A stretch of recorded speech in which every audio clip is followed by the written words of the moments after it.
राधे राधे। कार्तिक मास महात्म्य कथा अध्याय 4।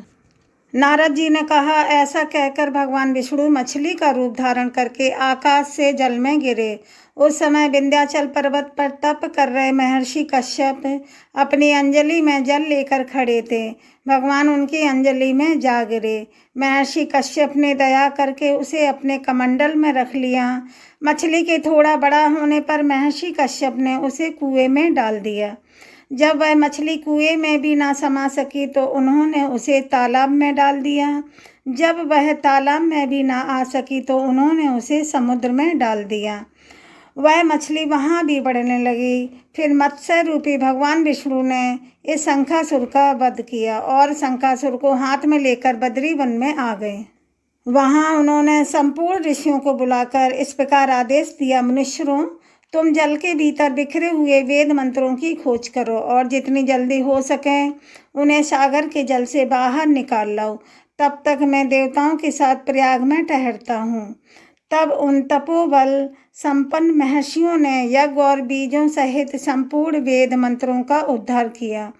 उनमें से जितने मंत्र जिस ऋषि ने उपलब्ध किए वही उन बीज मंत्रों का उस दिन से ऋषि माना जाने लगा। तदंतर सब ऋषि एकत्र होकर प्रयाग में गए।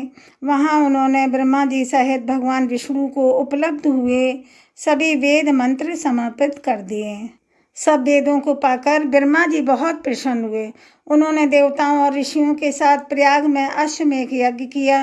यज्ञ समाप्त होने पर सब देवताओं ने भगवान से निवेदन किया, देवादिदेव जगन्नाथ, इस स्थान पर ब्रह्मा जी ने खोए हुए वेदों को पुनः स्थापित किया है, पुनः प्राप्त किया है। हमने भी यहाँ आपके प्रसाद से यज्ञ भाग पाए हैं। अतः यह स्थान पृथ्वी पर सबसे श्रेष्ठ, पुण्य की वृद्धि करने वाला एवं भोग तथा मोक्ष प्रदान करने वाला हो।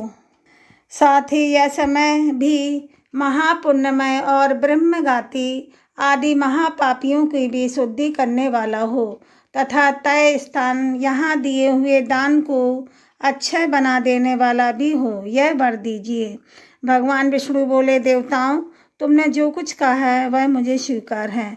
तुम्हारी इच्छा पूर्ण हो। आज से यह स्थान ब्रह्म क्षेत्र के नाम से प्रसिद्ध होगा।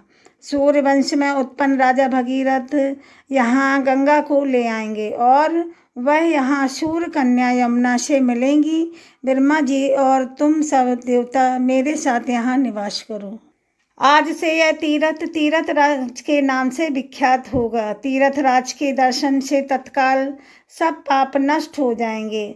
जब सूर्य मकर राशि में स्थित होंगे उस समय यहाँ स्नान करने वाले मनुष्यों के सब पापों का यह तीर्थ नाश करेगा। यह काल भी मनुष्यों के लिए सदा महान पुण्य फल देने वाला होगा।